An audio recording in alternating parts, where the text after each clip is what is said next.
In this video we're going to be talking about Tailless aircraft wing sizing. So the first thing that you're going to want to do is just to get it working.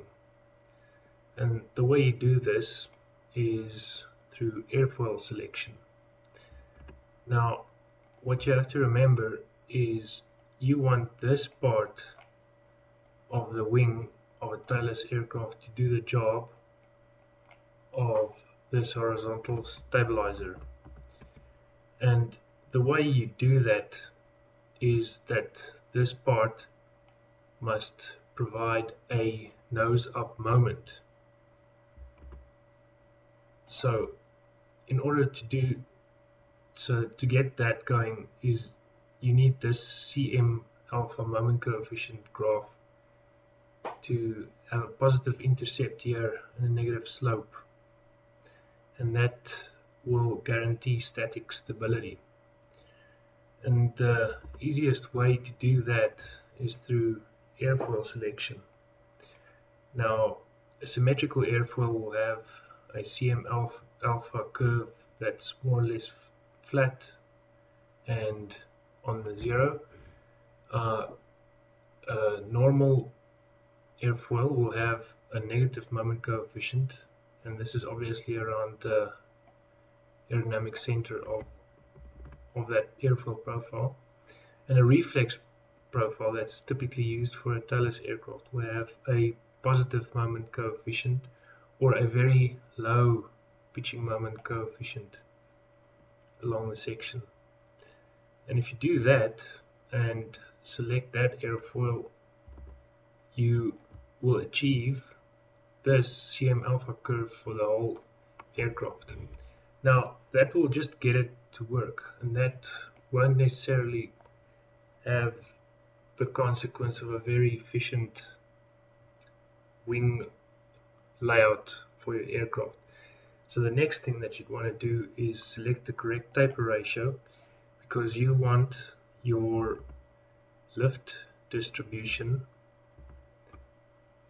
over your wing to be elliptical to optimize for induced drag.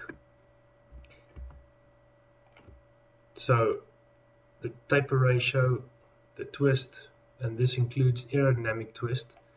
Just aerodynamic twist means that you could change the airfoil shape span-wise.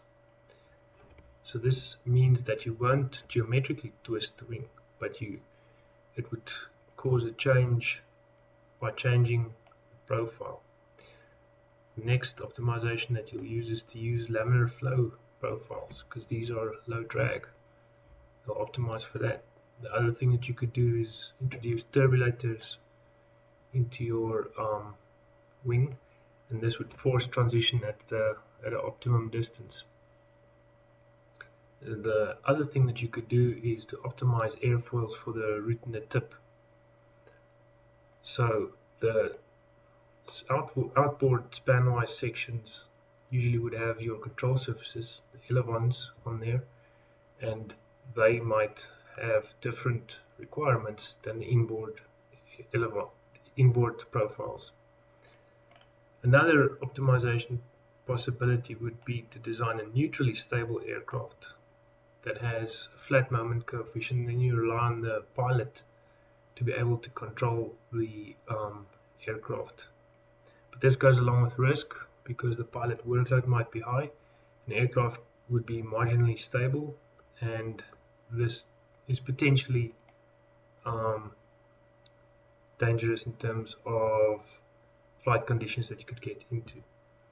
And once you've done all of that, you'd also want to consider handling qualities, because Tailless aircraft have been known to be prone to have unacceptable handling qualities in gusty conditions.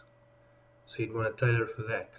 And then for the very high lift, high performance reflex airfoil sections, you also do not want a hard stall, which means that in the case of this graph, a the stall is very abrupt, and this would lead to bad handling qualities as well.